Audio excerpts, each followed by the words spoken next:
Assalamu alaikum wa rahmatullah wa barakatuh, firmeza total. Eu sou o Sharif Shabazz, o host desse que é o Salam Aleikum Podcast, certo? O primeiro podcast muçulmano, se é que podemos dizer assim, né? O primeiro podcast muçulmano. Eu já estava conversando Exatamente. com o Walid mais cedo. Falei, será que nós somos o primeiro podcast muçulmano? Vou meter essa perna hoje. Se Deus quiser, é o primeiro de muitos, né? Primeiro de muitos, Mas inshallah. não o último. A Inshallah. ideia, basicamente, do Salam Aleikum Podcast é a gente trazer temas que tenham a ver com o Islã e seus múltiplos subtemas que surgem, né, a partir desse que é o tema central, o Islã, e trazer isso também com leveza para o brasileiro, com clareza, para que mais pessoas possam acessar os conhecimentos da religião islâmica. Então a gente pretende trazer calorosos debates aqui também, pessoas cujas biografias possuem relevância tanto para a sociedade quanto para dentro da comunidade islâmica, certo? Lembrando que isso aqui é um projeto absolutamente independente e para que ele continue gerando conteúdos de qualidade, a gente conta com o apoio das pessoas que se identificam com esse programa, com essa iniciativa. Então, a pessoa pode fazer, por exemplo, uma doação enquanto empresário, ou a gente pode fazer também, receber, na verdade, apoio de diversas formas. Uma delas também é o Pix, né? A pessoa física que quer fazer uma contribuição pode também fazer uma transferência via Pix. A chave vai aparecer aí na sua tela, assim como também vai aparecer na sua tela aí os endereços das redes sociais, né? As quais vamos utilizar para falar sobre as novidades, os convidados, certo? E os desdobramentos aqui desse projeto que promete. Aí tivemos um primeiro episódio muito bom, né? O nosso companheiro Galo, Sensacional. irmão legal pra caramba. E aí, hoje nós temos um outro convidado de grande envergadura. Eu gosto de a oportunidade para usar essa expressão. Um convidado aí de grande relevância dentro da nossa comunidade, né? E aí, Zuzu? Antes de apresentar o nosso ilustre convidado, quer falar alguma coisa? Não, dá uma apresentação básica pro pessoal que tá assistindo pela primeira vez Boa. aí. Sou o Ziad, mais conhecido como Zuzo, como o Sharif comentou. Dá uma volta aí nos vídeos anteriores. Dá um visu aí de leve, só para vocês entenderem mais ou menos a dinâmica do nosso projeto aqui. E como o Sharif falou, nosso querido Shafika é o nosso principal convidado de hoje, na verdade. E deixar a palavra aí para ele fazer a apresentação, para tirar a curiosidade da galera aí. E aí, Dido? E o Dido também. Salam aleikum, rapaziada. Beleza? Como é que tá? Muito feliz aí mais uma vez, em mais um episódio aí. Inshallah de muitos, se Deus quiser. E hoje com mais um convidado aí de muita honra, muita alegria em receber nosso irmão Rafik aqui. Então, vamos proceder aí para as apresentações do nosso ilustre convidado aí. Minha vez agora? Já chegou. Mashallah, que bom. Assalamu alaikum wa rahmatullahi wa barakatuh. Salam. É uma honra pra mim eu estar com vocês aqui no primeiro podcast. Assalamu alaikum podcast. Gostei muito do nome. E é isso aí, gente. Vamos desenrolar aí. Não sei se vocês querem que eu me apresente, se vocês querem fazer perguntas. Eu tô à Irmão, aqui disposição aí. você Você fica, que manda no você fica à programa. vontade aqui. Vamos trocar ideia então. Tá. Então eu vou ajudar fazendo a seguinte pergunta. Quem é Rafik Aires? Rafik Aires é filho de dois nortistas, especificamente Tocantins, especificamente da Taboquinha. Taboquinha é uma região de Porto Nacional, onde, se eu não me engano, faz parte da Floresta Amazônica. Meus pais, eles nasceram lá naquele local, são primos, se casaram. Como a gente sabe, os nortistas vêm para cá, para São Paulo, para sobreviver, na década de 80. Aí meus pais vêm pra cá e, subhanallah, uma história bonita mesmo, que chegam até aqui com uma mão atrás, outra na frente, se juntam com todos os parentes que vieram de lá pra cá, meus tios, né, enfim, de diversas famílias que a gente tem lá. E eles se ajudam. Moram na mesma casa, e cada um começa a construir sua casa ali. Busca seu terreno, ou invade o seu terreno, né? Como a gente sabe que acontecia anteriormente. E meu pai ralando pra caramba, minha mãe também, pra construir a vida aqui em São Paulo. E daí nasceram 3 irmãos. Eu, Renan, mais conhecido como Rafika, meu irmão Ricardo, um salve pro meu irmão, e um salve pra minha irmã também, a Regiane. Você é o mais velho? Eu sou mais novo. Ah, você é o caçulinha. Caçula. Quantos anos vocês acham que eu tenho? Não tá isso na biografia. Eu sei. Não vale eu falar. Não vale falar. Eu não vale daria falar. uns 25, Que vai. bom.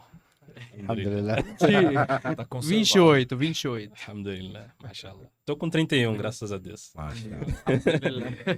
E aí a gente tá vivendo ali no Jardim P, em São Bernardo do Campo, aquela vida que a gente sabe ali, cara.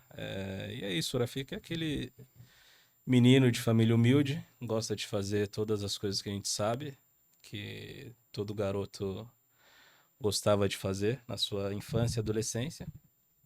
E é isso, ao decorrer da história aí a gente vai contando o resto aí do que a gente pode estar agregando aí com o pessoal. O Jardim IP é São Bernardo do Campo, é um bairro periférico, tipo, um bairro O da Jardim- classe trabalhadora. O Jardim IP, ele consiste de vários bairros, né? Ah, Tem vários bairros. Tem bairros que são mais... que são periféricos e tem bairros que são um pouco melhores, assim dizendo. Porém, as Certo. pessoas têm Mais estrutura. basicamente as mesmas condições. tá certo. Porque, tipo, o Jardim IP é como se fosse um conjunto de bairros. Tem o Jardim Central, Compreendi. tem o Divinéia, tem o Antigo Peroba e assim por diante. Entendeu? Certo. E ali é onde se concentrava um grande número de metalúrgicos, né? Meu pai, ele trabalhou por 28 anos na Volkswagen. E assim como vários outros nortistas e nordestinos que se concentravam ali naquele bairro. Então dá pra dizer que o Rafik é fruto direto da classe trabalhadora. Exatamente. Tá certo. Exatamente. E vem cá, me conta um pouco aí, tipo, você crescendo ali no Jardim P, Isso. crescendo ali no Jardim P, nesse conglomerado de bairros ali, como que foi sua infância, adolescência? Porque parece que você tem uma história que é porta de entrada de muitos brasileiros da nossa geração, assim, no Islã, que de certa forma pode-se dizer que foi o hip hop, né? Sim. Então, na sua biografia, você possui essa passagem pela cultura e tal. Então, fala um pouquinho antes de você chegar com conhecer os protagonistas dessa cultura e tal. Como que foi sua infância e adolescência até esse momento dos primeiros contatos com hip hop? Então, graças a Deus eu tive a graça de estudar numa escola muito boa. Como meu pai era metalúrgico, eu não sei se era bolsa, não sei se é assim que se fala, porque na época a escola não era particular, que era o SESI. Certo. E graças a Deus eu tive essa graça, mas na época eu não entendia sobre isso, não soube aproveitar. E basicamente na escola, eu me juntei com aquelas pessoas que a gente sempre se identifica. Os pretos, de cabelo black, enraizado, que eram meus amigos, tá ligado? Tipo, as pessoas pobres também, de classe de pais de classes trabalhadoras, né? Me juntei com eles. E como todo mundo sabe, a gente ia pra escola, por exemplo, de manhã e à tarde era o quê? Assistir o Maluco no Pedaço. Ver o Smith lá com o boné pra trás, com a caixa de som e tal, e nosso sonho era ser daquele jeito, né? E era muito legal, cara. Tipo, a gente se divertia bastante. Apesar do hip hop ter essa imagem de, tipo, pessoa com cara de mal. Hoje nem tanto, né? Hoje Mas menos. na época era, tipo, essa pegada. Mas a gente se divertia bastante, né? A gente se reunia no intervalo ali, trocava ideia e buscava saber cada vez mais a respeito dos grupos de rap. Isso fez com que despertasse várias coisas com a gente, Certo. né? Tipo, o hip hop tem uma coisa que as pessoas, eu acho que às vezes não sabem aproveitar, que é, tipo, a busca pelo conhecimento é uma questão muito importante, que na época eu mesmo não entendi. As pessoas que eram de renome na época, né, o Racionais, o Facção, o Sistema Negro, se você olha a letra deles, para escrever uma letra daquela ali, tem que ler bastante. Né? Porra. E além disso, nas entrevistas que a gente via dessas pessoas, a gente vê que eles sempre incentivavam isso. Ah, não vai pra grupo não. Tipo, o bagulho é estudar. Tem que buscar uma lote, mas da forma certa. Não sei o quê. Pá. A gente via essas coisas, mas não caía na real, tá ligado? Então a gente tinha aquela questão de, tipo, a música, infelizmente, ela tem esse oba-oba, que ela envolve você de uma forma que você não para pra pensar, não tem aquela razão que depois, no Islã, a gente entende essa questão. Então a gente ficava mais nesse oba-oba. Porém, os meus amigos, eles me incentivaram, na verdade a gente se incentivava um ao outro do quê? De sempre ter aquela questão acolhedora. Além daquele acolhimento, a gente tá ajudando um ao outro, tá ligado? E essa ajuda um ao outro tem a questão das colas, na escola principalmente. E também a questão da gente estar ajudando as pessoas ali ao nosso redor. Por exemplo, tinha no intervalo aquele moleque que era zoado, tá ligado? O bullying atual. A gente sabe que a gente fazia essas coisas, porém a gente tinha esse diferencial também de estar tentando ajudar essas pessoas, sabe? Porque também tinha a gente com o cabelo crespo, black, ou cabelo enraizado, sempre vinha com aquelas piadas que a gente sabe como é que é, né? E na época a gente não tinha essa ciência, entendeu? E aí, tipo, isso tudo acontecia na escola. Quando eu conhecia algumas pessoas fora do meu círculo de amizades na escola, aí a mente expandia um pouco, tá ligado?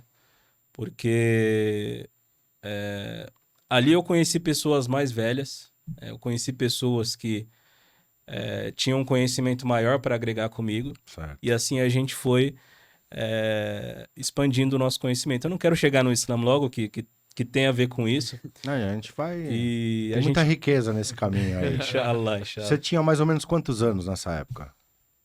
Nessa época eu tinha devia estar com uns 13, 14 anos. 13, 14 anos. 13, 14 anos. Tá novo. Vem cá, como que você conhece o Kaab? Isso é até uma curiosidade pessoal minha, assim. Porque você vem de São Bernardo e o cara é do Imbu, meu. Essa história começa depois que eu saio dessa escola, do SESI. Tá. Eu saí do SESI e fui para a escola pública, porque o SESI começou a ser pago. Aí saí e fui para a escola pública. Quando eu chego na escola pública, eu conheço um mar de pessoas que tipo, tinha uma vida diferente, tá ligado? Começa a ir para uns rolês diferentes. E a partir daqui, eu conheci uma pessoa que até hoje ele não é muçulmano. Porém, a gente gostava de hip hop. Na época eu não cantava ainda, não tinha nada disso.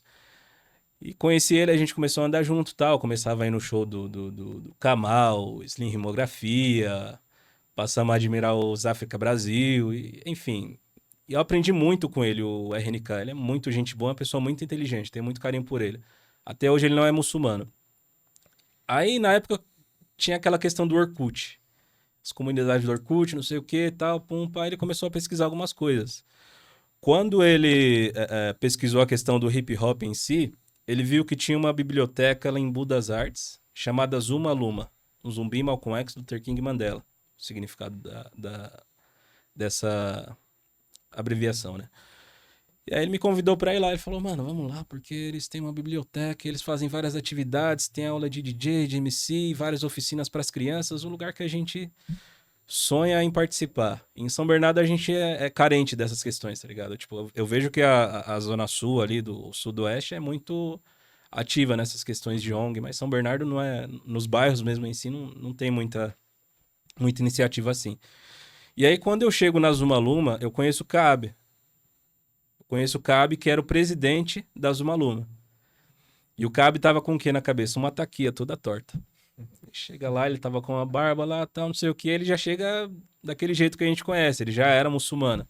Só que não tinha informação igual, salam aleikum, tal, não sei o que, aí eu conheci ele. Aqui começou a nossa amizade. E aí, cara, na época, o Kaab tinha recebido vários livros. Muito livro a respeito do Islã. E eu não tinha o costume de ler. Foi a partir desse momento, nessa época eu tinha o quê? Uns 16, 17 anos, no ensino médio. Nessa época aqui eu começo a me aproximar da leitura, porque ele me deu vários livros a respeito da religião, muito livro mesmo, que ele tinha recebido e nem ele mesmo tinha conhecimento daquilo, porque ele estava, enfim, a informação tinha chegado para ele ali, que o Islã chegou para ele daquela forma que a gente sabe, que a gente veio trocando ideia no caminho. Né? A revolução, não sei o que e tal, e o Islã é muito mais que isso. Quando ele me dá esses livros, eu começo a ler e pesquisar bastante na internet. Aí eu e o Richard continuava indo para Zuma Luma, tal, ia, voltava, não sei o que, pum. Aí ele parou de ir para Zuma Luma, mudou o rolê dele. E eu continuei. Durante 2 anos, foi o que eu fiquei estudando a respeito do Islã, tanto esses livros, algumas coisas que a gente achava na internet na época, e foi a partir daí que eu me decidi me tornar muçulmano. Estudei durante 2 anos. Isso foi por conta do quê? Lembrando do caminho. Eu estava no ensino médio e conheci esse amigo. Esse amigo ele me levou para uma biblioteca. Nessa biblioteca eu conheci essa pessoa que era muçulmana. Ele me deu esses livros e aí eu comecei a me interessar mais pela religião. Entendeu? Só para contextualizar também, o Kaab é o César Kaab, nosso Exato. irmão aí, né? Cara sensacional aí, mandar até um salve para ele. É. Se Deus quiser, vamos receber ele também aqui. Sim. Com Faz um certeza. trabalho sensacional em Embu das Artes, né? Não, Cabe é uma figura, assim, que muito importante, assim, para a contemporaneidade do Islã, especialmente no que diz respeito ao Dawa, né? Dawa, para quem não sabe, é divulgação. E ele é o cara que tem as manhas de chegar em qualquer lugar para falar de Islã. Diferenciado. Ele é diferenciado. Ele sabe chegar lá no fundão da periferia daquela favela, falar com a pessoa mais humilde que ele encontrar e ele consegue dar o contexto, né? Nesse sentido, ele lembra até o Galo, né? Que fala de coisas que a princípio parecem complexas, mas as palavras bailam nos lábios do cara, né? Ele fala com facilidade sobre isso. Inshallah, um cara que a gente quer trazer aqui também. Agora, curioso a gente observar que tem uma coisa aqui que eu sempre falo. Não tem um programa até agora que a gente gravou que não seja citado o nome do Malcolm X. E eu acho louco a gente falar sobre isso, porque é ele, a história dele, a figura dele, que representa uma espécie de farol para a América, assim, para falar, existe uma coisa chamada Islã que vocês precisavam compreender, precisavam conhecer. E como que isso ocorre, né? O Malcolm morreu muitas décadas atrás, só que ele está sendo falado nas letras de rap, em inglês, basicamente, né? Isso cai aqui pra gente, né? A América subdesenvolvida. Exato. Então, a própria força do capitalismo norte-americano que Acabou expande essas ideias. respingando aqui. Respingou Né? tudo pra cá também. Na época eu tinha uma poesia que eu falava isso, que eu falava assim, que era o vírus africano nas barbas do tio Sam. Que nem ele se dava conta, na sua gana de vender, que ele estava vendendo o Islã também para a América. Ele também estava propagando o Islã para a América. Então, quando essas letras atingem o jovem negro da América, só que aí, tipo, poderia ter ficado limitado ao idioma, né? E aí a gente não fala inglês aqui, a gente fala espanhol e nós os únicos a falar português. Só que aí os rappers brasileiros trazem esse conteúdo nas suas letras também, replicando o conteúdo dos norte-americanos. E aí no Brasil você tem um efeito ali nos anos 80, 90, 2000, de jovens da periferia sem ascendência árabe ficarem com essa coisa de Malcolm X, Islã, Nation of Islam, Salam Aleikum, o que é isso? E muitos desses jovens se tornaram muçulmanos. E a porta de entrada para essas pessoas, de certa forma, foi o hip hop. Eu queria que você comentasse um pouco sobre isso, porque, assim, existe até uma certa polêmica em relação a como que a música é percebida no Islã por diferentes correntes de pensamento e tal. Como é difícil explicar as coisas de Deus, né? Porque são os mistérios do Criador. Como que através de uma cultura urbana, como é o hip hop, as pessoas entram numa coisa muito maior, muito mais abrangente, que é o Islã, que tem 1400 anos de história. Isso se a gente falar da revelação do Alcorão, né? Porque se a gente pegar no conceito mesmo de Islã enquanto submissão à vontade do Criador, o Islã não tem data, né? A gente não sabe quando começou, Verdade. né? Porque o Criador é eterno, já estava aqui antes da gente, continuará aqui depois da gente. Então o Islã não tem uma data, né? Partindo desse princípio, mas o Islã, enquanto revelação, enquanto o livro, né? Tem 1.400 anos. Como que você enxerga a questão de essa cultura ter influenciado tantos jovens a adentrar o Islã? Subhanallah, quando você estava falando, a coisa que veio à minha cabeça antes de falar a respeito do Malcolm X em si, veio um dos nomes de Allah subhanahu wa ta'ala, um dos nomes de Deus Altíssimo, ou seja, um dos nomes dele é Al-Latif. Al-Latif. Esse nome talvez explique esse fenômeno. Porque esse nome, o significado dele é aquele que age de uma forma sutil, que age com sutileza nas ações. A gente escuta histórias de pessoas que, tipo, estão no metrô, acontece uma briga no metrô, do nada cai um papel, o papel tem um versículo do Alcorão, por exemplo, e essa pessoa se torna muçulmana. O que é isso? Al-Latif. Allah subhanahu wa ta'ala sendo sutil, entendeu? Então ele age com sutileza naquelas questões que a gente nem imagina. De uma forma que a gente nem imagina. Essa questão do Malcolm talvez seja isso. Talvez seja exatamente isso. Para influenciar todos nós até os dias atuais. Porque a gente vê um cara que... eu particularmente, quando comecei a saber a respeito dele... Eu já sabia que ele era muçulmano, mas porque eu tive uma ponte aqui. Provavelmente o Cab chegou até mim e falou, olha, Malcolm X era muçulmano. Eu nem sabia o que era Malcolm X na época. Entendeu? Então já foi falado isso pra mim. Hoje em dia, infelizmente, chega para as pessoas a respeito do Malcolm X, né, que só a respeito das lutas dele. Não Questão menciona do o Islã, fato dele ser muçulmano. ninguém menciona a respeito disso. Parece que o Islã, na biografia dele, dependendo do viés, se torna uma espécie de fato menor da Exatamente. história dele, né? Quando, na verdade, é o fator fundamental para fazer ele ser discutido aqui. A gente não estaria falando dele se não fosse o Islã. Porque o Islã reforma aquele homem de dentro para fora, fazendo ali o Islã ser manifestado nas suas atitudes, Exatamente. mais do que nos seus discursos, né? E Eu eu- até falei num episódio passado aqui que ele tinha uma conduta tão reta que o FBI tentava pregar umas peças dele e falava, não, mas agora ele vai pro prostíbulo, né? Vamos seguir ele. Aí seguia, não, o cara foi pra casa. Ele falou, não, mas amanhã com certeza ele vai tomar uma, amanhã é sexta. Aí seguiu o cara, falou assim, e aí? Não, o cara tá indo pra mesquita. Falei, continua seguindo o cara aí, o cara uma hora vai abrir uma cerveja, não é possível. Vai falar com o amante, e o cara não tinha essas coisas no aspecto pessoal. E lembrando que na vida pregressa dele, era exatamente esse o comportamento que ele tinha. De gatuno, de mentiroso, de golpista, né? Porque ele nunca foi um gangster de verdade. Ele foi um cara, o baixo clero do crime ali, né? Exatamente. Então, é importante até a gente falar sobre isso, né? Porque tá aqui o Brasil com a sua cultura, com a sua problemática, com as suas virtudes, com a sua beleza.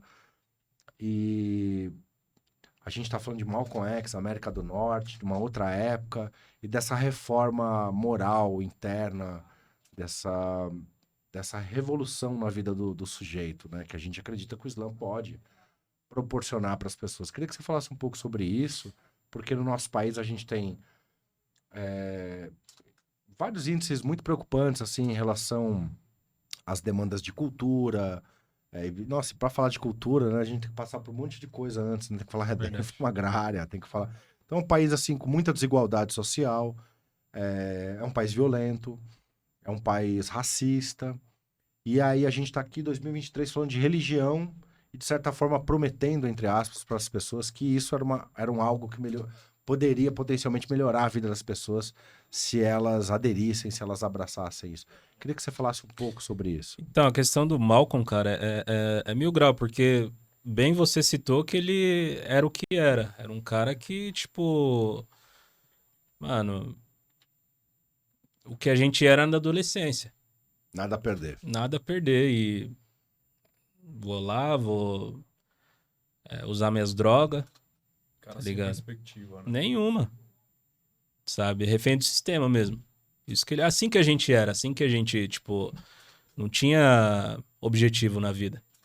Aí ele passa disso pra onde que ele vai? Ele recebe, quando ele vai preso, quando ele vai em cana, ele recebe a mensagem do Islã, a nação do Islã, né? Do Elijah Muhammad ali, ele fala, caramba, aqui eu tenho uma chance. Tipo, ele tá, todo ser humano tem isso com ele, tá ligado? Quer buscar um bem pra ele. Então, tipo, aqui é o momento que ele fala, mano, essa é a minha oportunidade, então eu não vou perder essa oportunidade aqui, não. Tô no meio dessa parada aqui e vou agarrar isso aqui com os dentes. E aí ele agarra isso daqui, pá, pum, quando ele sai da cadeia, ele começa a pregar, falar que... É bom que esses dias até vi um vídeo do Galo que ele fala a ideia branca, né? Não é a pele branca em si, né? Ele fala que o branco é o demônio e tudo mais, e pá, e pum. E a gente, quando vê isso, eu mesmo falei, caramba, esse cara é muçulmano. O Islã é isso aqui. Forte, né? Forte demais, cara. E meus amigos brancos aqui na rua, pá, pum. Sabe? Moleque novo. Será que é o Islã é isso aqui mesmo? Aí fui adiante, tá ligado? E, cara, a coisa mais bonita dele é quando ele vai pra Meca, quando ele vai fazer o Hajj. Não tem coisa mais linda que aquilo. Não tem, cara. Ninguém quer ficar a vida toda lutando. Boa. Ninguém, cara. Ninguém quer ficar a vida toda brigando. Se quer, tem um problema na cabeça. Sim. Não tem como. Ninguém tem esse desejo. Todo mundo briga porque quer conquistar alguma coisa. E quando conquista isso, cessa essa briga. E a maior briga do Malcolm pode ser que ele estava procurando bem pro coração dele.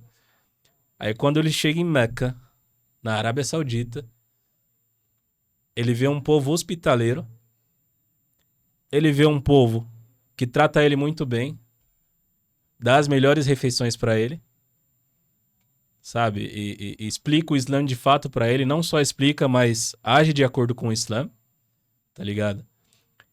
Todas as pessoas estão com a mesma roupa, sabe? Ninguém é superior a ninguém, ninguém é inferior a ninguém. Apesar de diferentes culturas ali naquele Exatamente. meio, né? Diferentes etnias. Exatamente. E é isso que ele fala.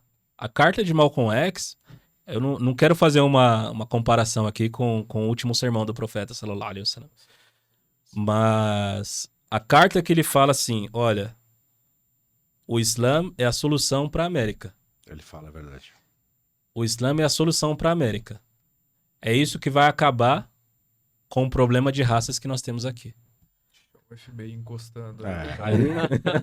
Pô, o cara tava legal, né? Falava contra os brancos e tal, era segregacionista. Agora o cara quer incluir todo mundo. Pô, esse cara tá virando um problema, Trazendo né? uma solução aí. Agora eu queria voltar um pouquinho antes na história, quando você fala da parte que você conheceu o César Caab, nosso irmão, e você recebe alguns livros dele. Certo. Eu queria te perguntar quais livros que você lembra de quais livros você recebeu na época e qual que foi a sua reação, assim, quando você começou a ler, começou a ver que tinha uma coisa diferente ali. Tem uma questão engraçada. O livro que eu lembro mesmo, de fato, o que eu mais lembro é um que eu não entendi nada. O que deu dor Na de época eu não cabeça. entendi nada, cara. Porque falava um pouco sobre o capítulo do Alcorão, o coágulo, tá ligado? Aí, tipo, entrava nesse assunto que o ser humano foi criado do coágulo. Eu falei, o que é coágulo, mano? Na época eu não sabia sobre essas coisas. Aí falava que o Alcorão Sagrado, ele fala exatamente aquilo que acontece no ventre da mãe, sabe? As fases da gestação. Eu não entendia. Aí falava da carne que se envolvia com não sei o Acho quê, que é com os o milagres científicos no Alcorão. osso. Isso, Eu esse tenho- é, eu tenho exatamente. esse livro. Esse livro é muito bom, mas eu não entendi nada. Aí eu lembro desse daí, mas eu lembro um que me tocou bastante, cara, que foi aquele o amor por Jesus me conduziu ao Islã, né? Isso aí é bonito. Aí eu lembro que tem uma história de um cara que lavava o pé na pia, sabe, pra fazer a oração, e ele rezava 5 vezes por dia e explicava a questão de Jesus no Islã. Isso quebrou pra mim um paradigma, assim, um preconceito que eu tinha mesmo, sabe? O que você já tinha ouvido falar de Islã? Porque a gente falou aqui em outros episódios que aqui no Brasil a gente tem uma mídia totalmente enviesada, né? Que você Sim. traz o Islã como aquele estereótipo, né? O cara agressivo, o homem-bomba, tal. Anacrônico, retrógrado. Exato. Então, o que que você sabia antes do Islã e depois essa questão de você ter descoberto um novo Islã, né? Um Islã verdadeiro. Como eu era uma pessoa que não tinha o costume de ler, né? E além disso, acompanhava as mídias, a visão que eu tinha era exatamente do 11 de setembro. Uhum. Era o 11 de setembro ali, aquele cara, o Bin Laden com aquela taquia dele e tal, barbudo, e aqueles homens atirando em todo mundo. Essa era a visão que eu tinha, sabe?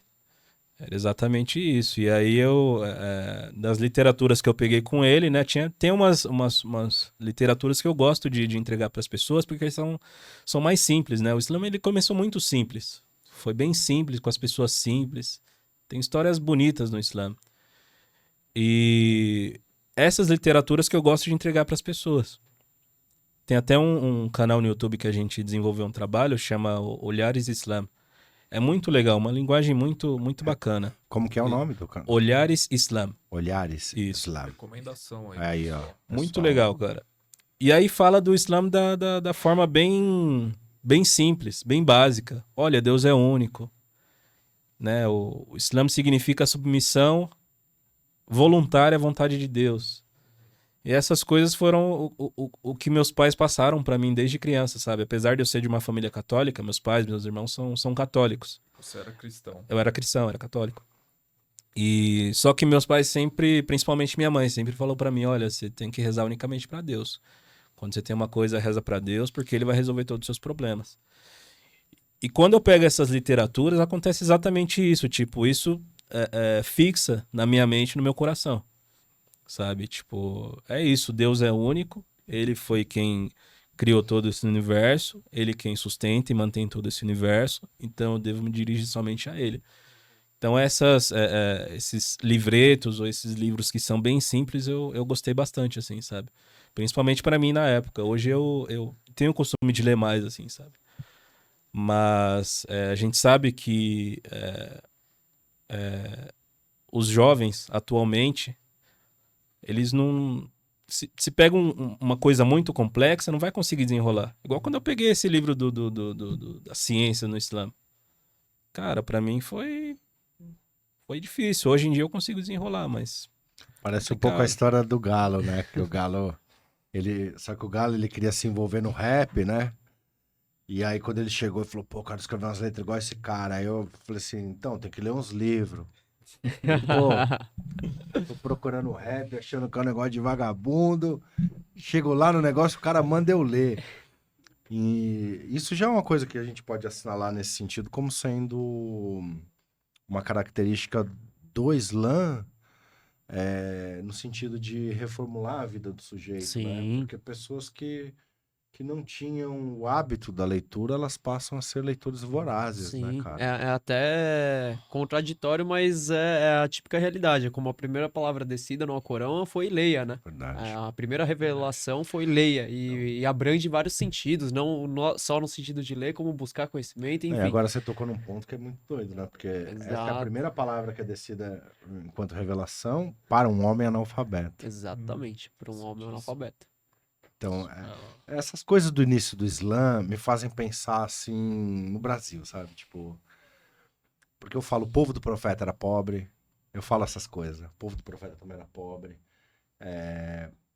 Essa coisa de a primeira palavra descida como revelação ser leia para um homem analfabeto, isso diz muito para a história do Brasil, né? Com altos índices de analfabetismo funcional, né? É pra vida, na verdade, né? Quando a gente escuta muito, às vezes a pessoa fala, eu não consigo, eu não sei, eu sou leiga no assunto, mas, cara, você tem a vida, você respira, que te impede de ir atrás, né? Ninguém começou sabendo de tudo, sabe?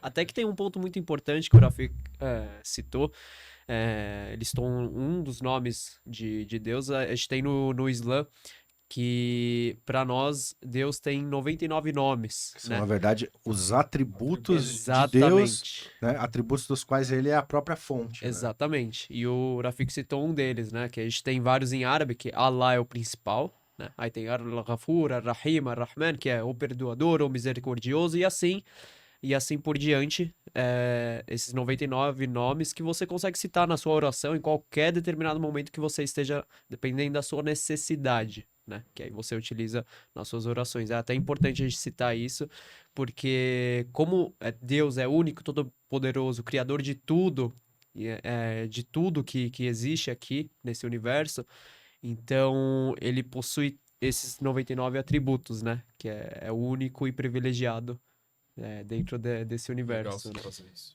Eu queria aproveitar essa questão que o Sharif falou, mano, tipo, do início do Islã. A gente tava falando sobre Malcolm, né? Que Malcolm foi lá pra Meca e ele viu tudo aquilo, né? E escreve a carta de Malcolm, que é bem conhecida.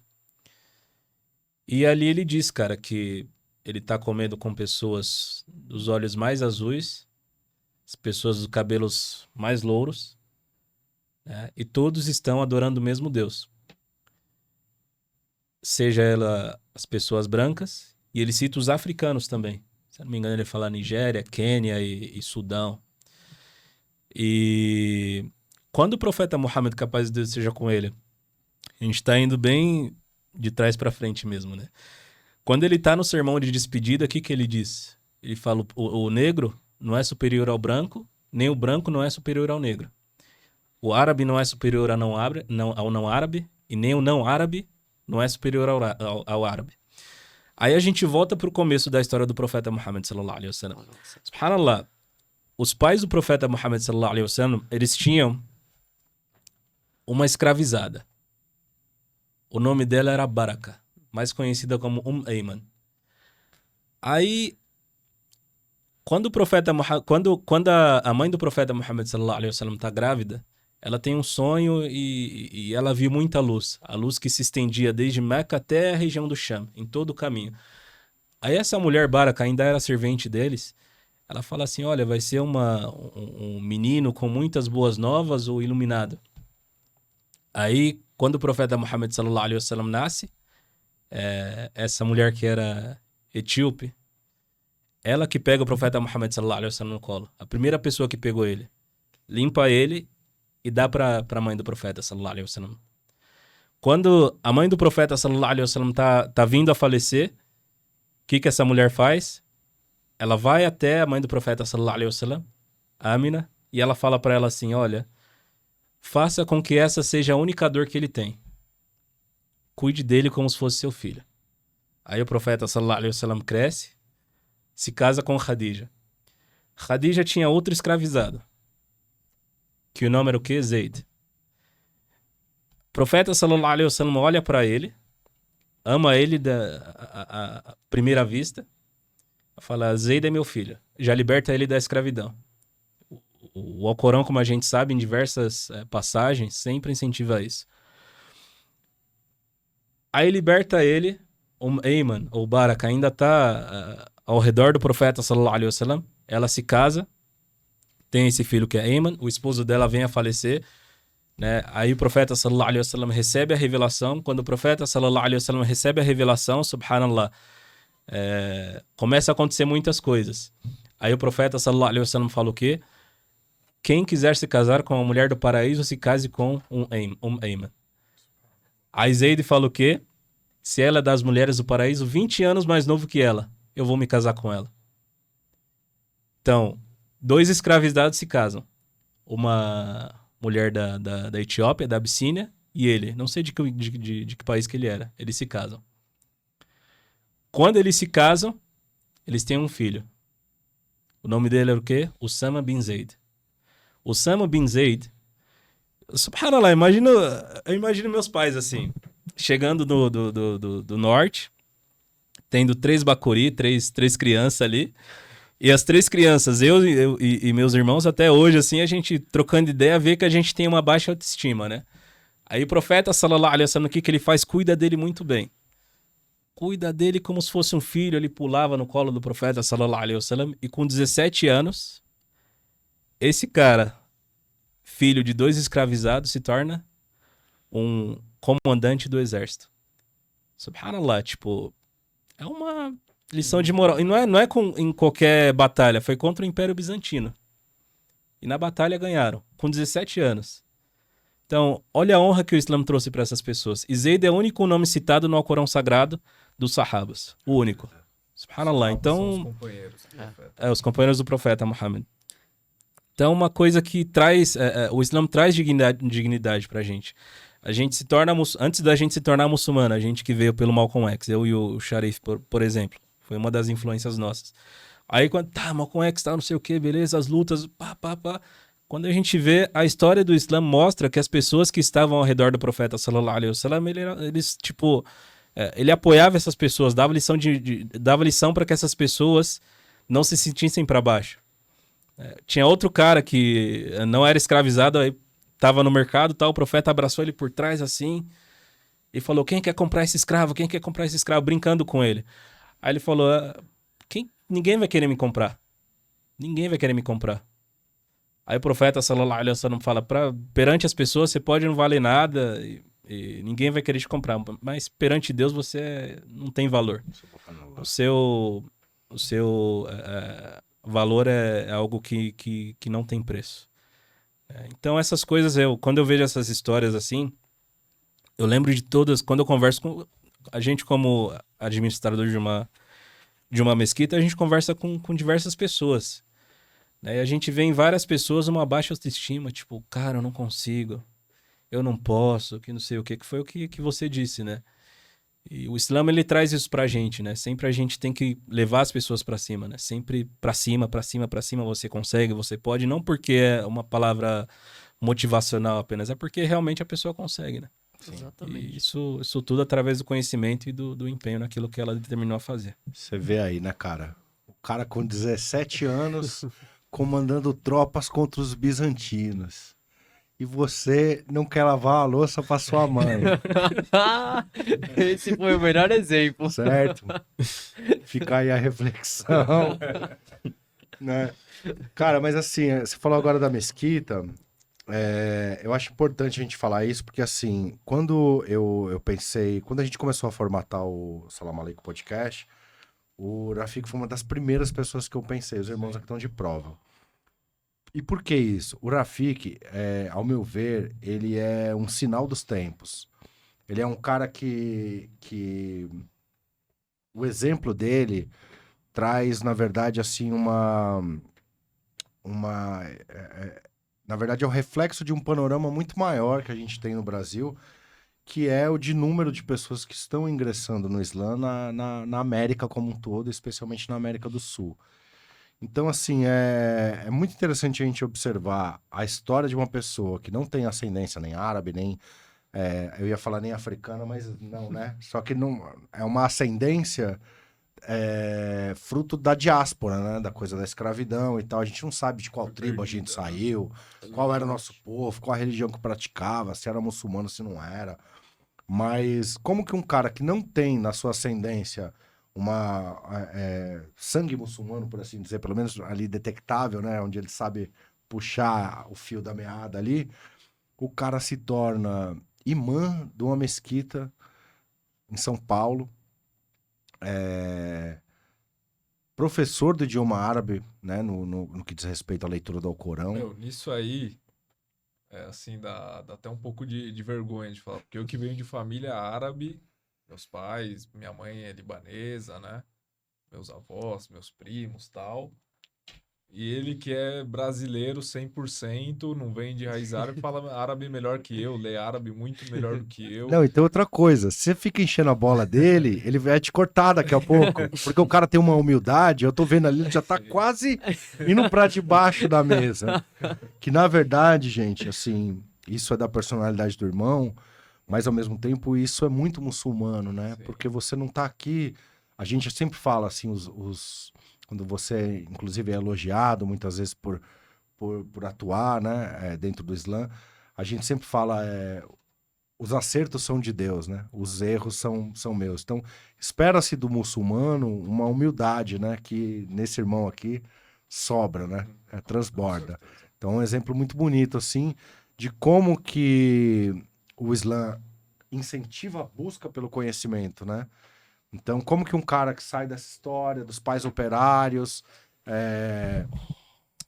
consegue chegar e adentrar a essa religião e não simplesmente adentrar a religião, mas se tornar uma pessoa que a propaga, que a divulga, Um líder religioso. um né? líder religioso, né? Então, assim, um cara que está apto a dirigir cerimônias, né? Então, a ministrar aulas. Então, assim,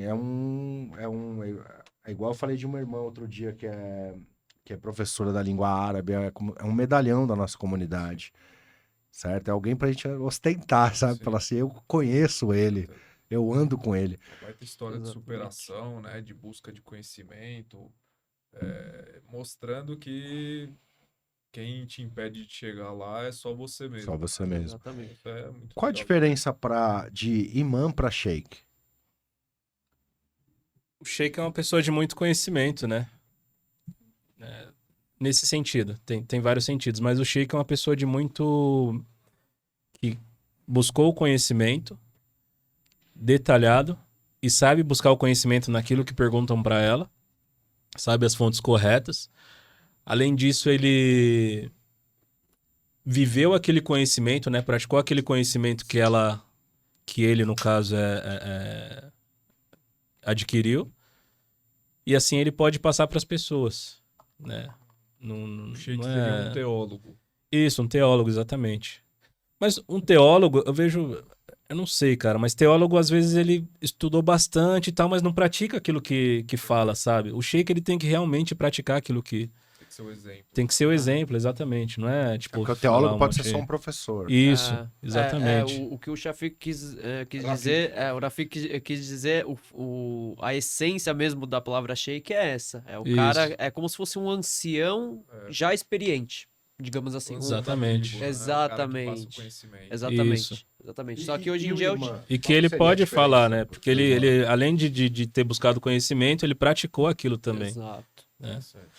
Cara, o imã, ele é aquela pessoa que... Por exemplo, o imã de uma mesquita é o líder da mesquita. Aquela Certo. pessoa que dirige as orações, né? Al-Khatib também, que faz as palestras de sexta-feira, né? A khutbah de Juma.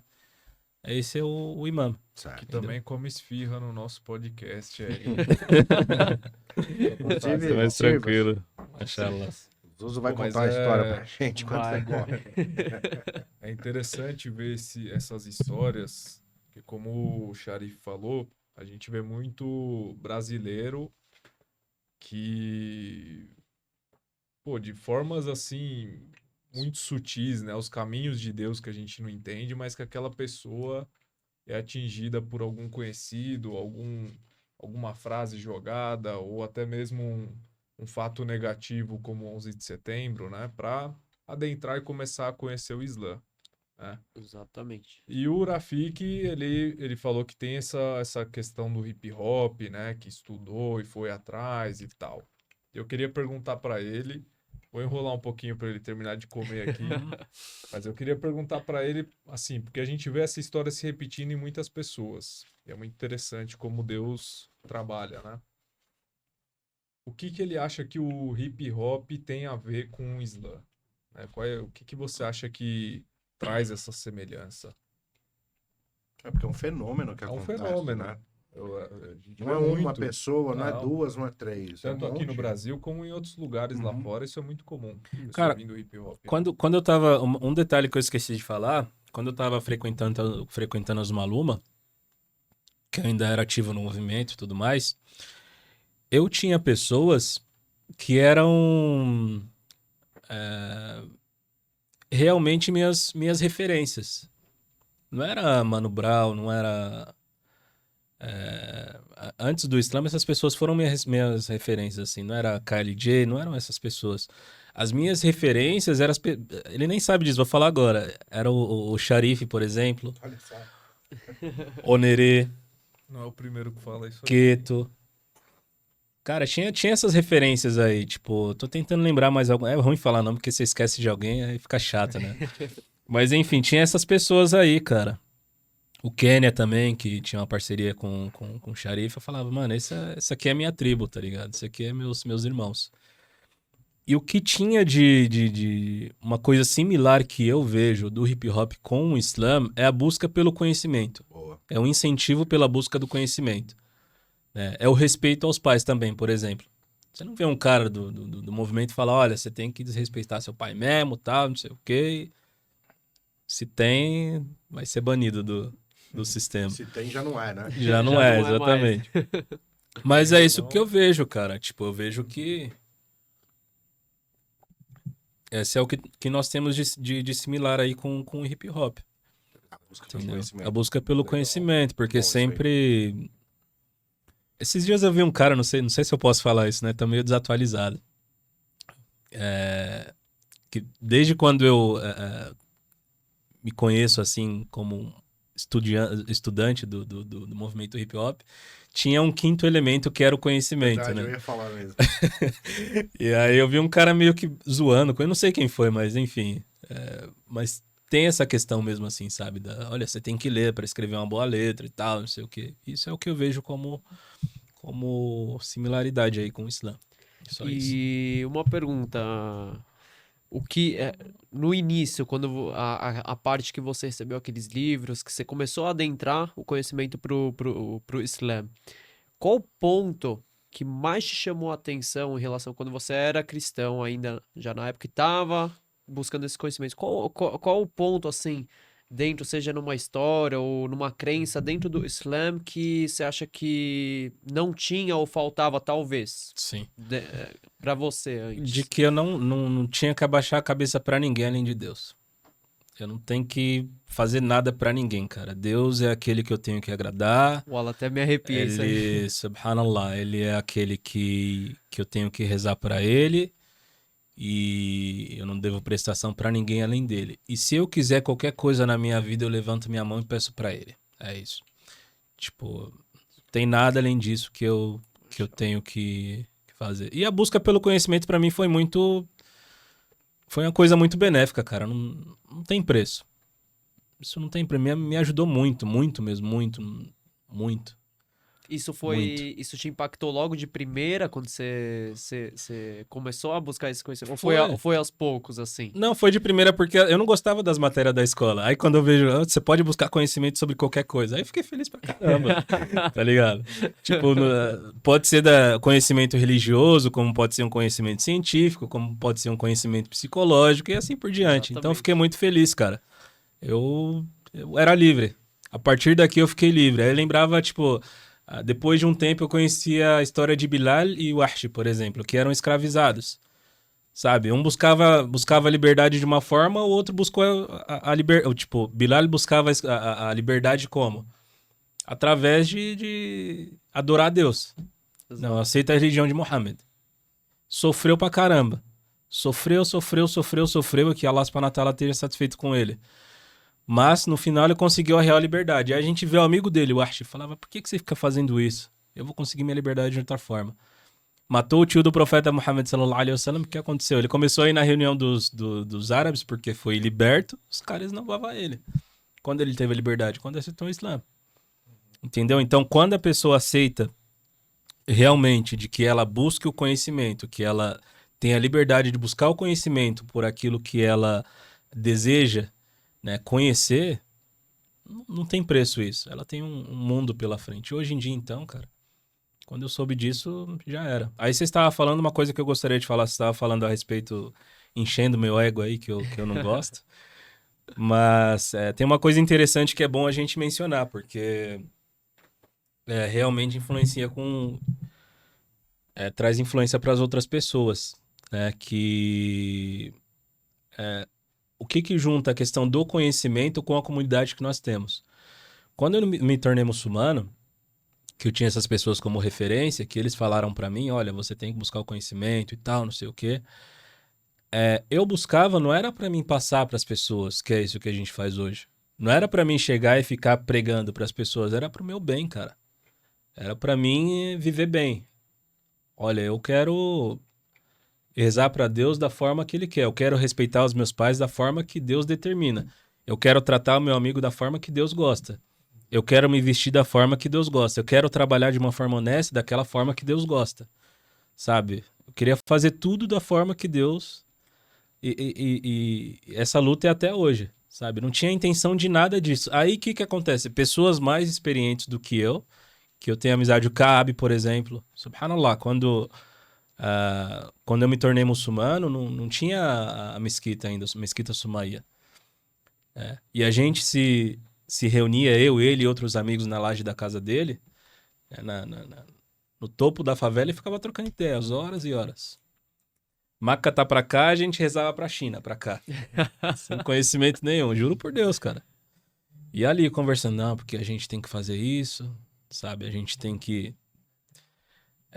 buscar o conhecimento religioso. Tinha uma apostila que ele fez com os passos da oração.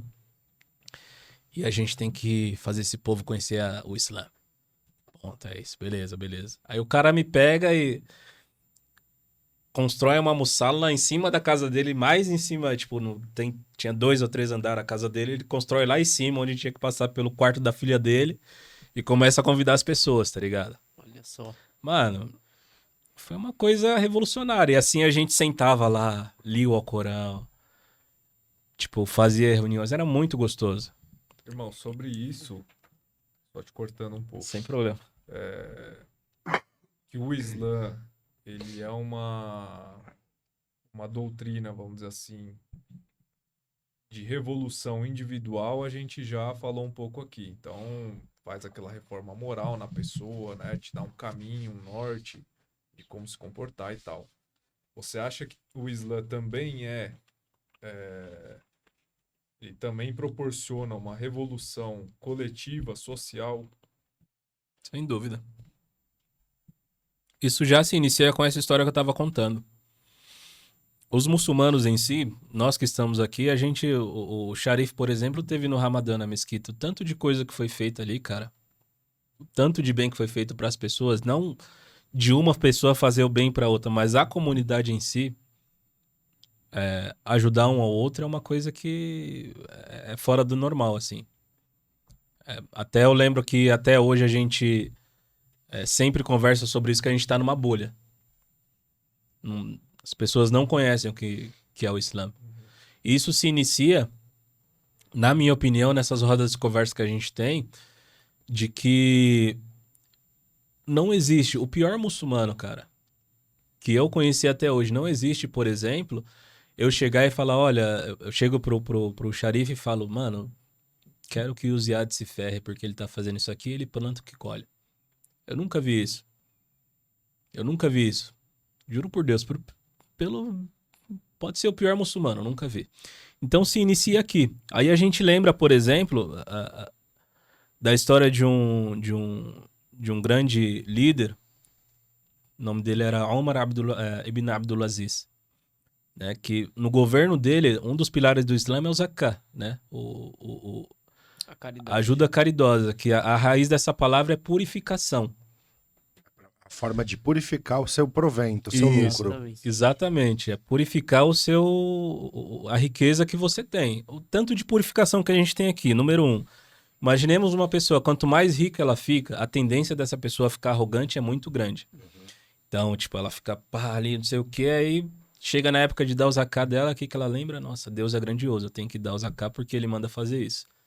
E o dinheiro mexe com a cabeça. Mexe com a cabeça, exatamente. Então ele tem que tirar a porção daquele dinheiro ali para o quê? Purificar a riqueza dele, e ele com certeza vai purificar o coração dele. Por isso que quem agradece é o doador, né? Exatamente. Não é o que tá recebendo a doação. Exatamente. Porque aí ele vai ficar bem, né? Não vai... Subhanallah, não vai ficar abençoada. Exatamente. E a maior bênção que ele tem é tirar a arrogância do coração dele. Lembrar que o dono daquela riqueza que ele tem, que ele possui, é de Deus. O dono Ele que daquilo dá, é Deus. ele que tira, ele que multiplica. Exatamente. E você tem que dar porque ele mandou, né? Agora, E não é compulsório. Pegando nesse ponto que o Dido trouxe, da coisa mais coletiva, pensando em sociedade, seria bacana você falar, por exemplo, das ações que a Mesquita Virgem Maria promove, né? O Rafik é imã dessa mesquita, a Mesquita Virgem Maria, que fica no bairro da Aclimação, em São Paulo. E essa mesquita tem, nos últimos anos, buscado formas de atuar cada vez mais conjuntamente com a comunidade, buscando inclusive atuar nos problemas iminentes da comunidade, né? Que a gente veio conversando no carro, inclusive. Todas as religiões são basicamente iguais, no sentido de que você não tem na base de nenhuma religião dizendo mate-os, roube-os, minta para eles. Não, as religiões todas elas falam para você se purificar, buscar uma boa conduta, Promover a amar, prosperidade e o né? bem Amar coletivo inclusive ao os próximo. inimigos, amar os outros, perdoar as pessoas. E aí eu até falei com o Rafik, falei, Rafik, uma religião que não serve para te melhorar como um indivíduo, não serve para melhorar o seu entorno, não serve para melhorar a sua comunidade, ela serve para quê mesmo? Só para você dizer que tem uma, para você se vestir de um jeito específico, X ou Y, para você frequentar um templo. Isso não é religião, né? Isso não é crença, isso não é fé, isso não é nada, né? Isso é uma filiação como outras de natureza política, ideológica, cultural, né? Então, assim, seria bacana se você conseguisse trazer pra gente um panorama das atividades que são feitas aí pela Mesquita Virgem Maria, buscando justamente servir a comunidade local. E até Legal. isso aí, antes do Rafik responder, tem muita gente que, pô, não conheço ninguém, tenho medo de ir pra mesquita, conhecer. Onde tem, Exato. Então, a Mesquita Virgem Maria é um exemplo aí de uma mesquita totalmente aberta, que recebe aí todo tipo de gente interessada em saber mais, né? Então, tem as atividades aí que o Rafik vai falar, mas não tenham medo aí de de acessar. comparecer, estudar. Não estamos falando para Boa. ninguém se converter, mas estudar Exatamente. sobre o assunto, né? É porque é inclusive um espaço onde vão escolas, Sim, com seus professores, com seus tutores e educadores, enfim. Então, é um espaço que está aberto ao público, né? É um templo religioso como qualquer outro, né? Pressupõe-se que Exatamente. esteja aberto, né? sim. Outro dia, inclusive, eu visitei uma igreja lá perto, até contei pro Rafik, porque fazia muitos anos que eu não ia na igreja e eu entrei para ver o que. E fui muito bem recebido também, não teve nenhuma refração à minha presença. Porque é dessa forma que os templos devem funcionar, né? Estar abertos para as pessoas e especialmente atento aos problemas do seu entorno, né? Uhum. Para poder servir, afinal de contas, a comunidade, né? Exatamente. Deixa eu e o Rafik falar um pouquinho sobre essas atividades Certo. que visam gerar impacto positivo no entorno, né? Então, aí só para continuar naquela linhagem, eu vou chegar lá, inshallah. Certo. A gente estava falando sobre esse governo desse grande sábio. Quando ele entrou no governo, foram estabelecidas várias coisas. Um dos objetivos do muçulmano é esse, de que o seu entorno não passe fome. Ninguém pode passar fome, todo mundo tem que ter uma vida digna. E no governo deles aconteceu exatamente isso. Procuraram as pessoas para fazer essa caridade obrigatória, essa purificação da riqueza, e não encontraram. Aí ele pegou dessa caridade, ou seja, dessa da alimentação que estava com ele, e começou a jogar para os animais, para as aves. Aí falou que, olha, isso aqui é para vocês verem que no meu governo não acontece, não tem ninguém para receber essa ajuda caridosa. Ou seja, aqui mostra que um governo realmente em que está estabelecida a justiça ali, né, não é apenas dar caridade para que a pessoa fique, como que eu posso dizer? Dependente. Dependente, exatamente, dependente disso. Mas sim as pessoas criam meios para que possam estar buscando o seu sustento. E esse é o nosso objetivo, né? O objetivo de todo muçulmano é que todas as pessoas vivam bem enquanto comunidade. E aí lá na Mesquita Virgem Maria a gente tem essas atividades. Nós temos algumas atividades como questões de psicologia, né? Oficinas de psicologia ou de terapia, melhor dizendo, né? Onde as pessoas fazem um trabalho psicológico, e expressam isso em forma de arte. É um trabalho muito legal. Aulas de idiomas também, como o Sharif falou, a gente tem aula de árabe, de inglês, muitas vezes de francês também. E além disso, nós temos essa questão solidária também da distribuição de cestas básicas, quando nos chega, distribuição de marmita, para que as pessoas possam estar se aproximando de nós, né? E o mais importante é igual ele falou, que as pessoas venham até nós para conhecer, para ter uma vida em comunhão conosco. O nosso objetivo não é ficar pregando o Islã para as pessoas, olha, você tem que ser muçulmano, mas que conheça a gente, que venha conhecer a gente e saiba realmente como que é o muçulmano em si, entendeu? Esse é o nosso objetivo. E sejam todos bem-vindos. A gente já consegue perceber os efeitos desses trabalhos na comunidade. A Mesquita Virgem Maria, como eu disse anteriormente, ela fica ali situada no bairro do Cambuci. O Cambuci tem suas particularidades, né? Como a gente está numa São Paulo em franca gentrificação, a gente observa aqueles prédios imensos, aqueles conglomerados imobiliários imensos surgindo e relegando os pobres às áreas mais distantes da cidade, né? Então, um bairro que está passando por uma transformação. A gente tem esses problemas epidemiológicos aí dos vícios, da bebida, do crack, uma coisa que está muito disseminada, né? Especialmente pós-pandemia, gerando diversas problemáticas sociais. E ali a gente repara que você tem pessoas de uma certa classe média que vivem melhor, mas tem pessoas ali, tem muitos imigrantes de várias nacionalidades. Então, a rua de baixo ali da Mesquita tem muita gente do Haiti. Sim. Tem tanto árabe no bairro que eles nem sabem, não é todo mundo que sabe que tem uma mesquita ali. A pessoa chega, tá preocupada com a sobrevivência, né? A Mesquita Brasil, que é grande, né? Antiga, é obviamente uma referência mais forte, mas a Mesquita Virgem Maria tá tendo essa atuação. A exemplo de outras iniciativas que já ocorrem, né? A gente falou bastante do CAB aqui hoje.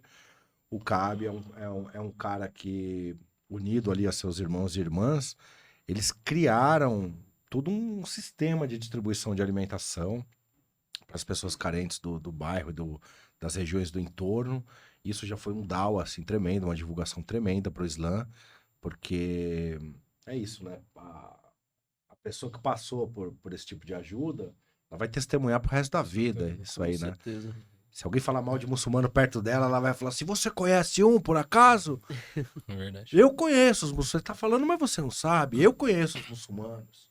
Eles já me ajudaram, né? Porque essas coisas que são ações práticas são as melhores formas, né? De divulgação. A exatamente. gente subir num palanque e ficar falando tem muito menos efeito do que essas ações práticas, Com né? certeza.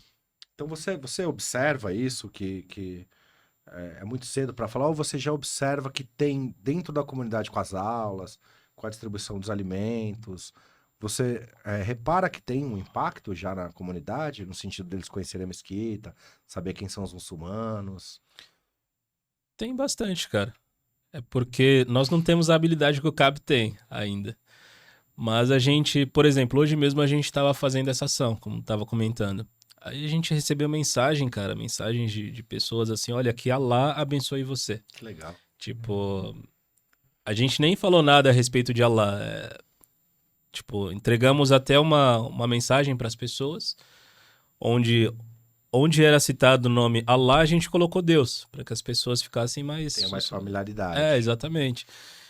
Então, essas coisas a gente acha que são simples, essa mensagem para os muçulmanos em si mesmo, sabe? É bom sempre a gente tá divulgando para as pessoas através das nossas ações mesmo, sabe? De uma forma sutil, de uma forma tranquila, de uma forma leve, que é o Islã.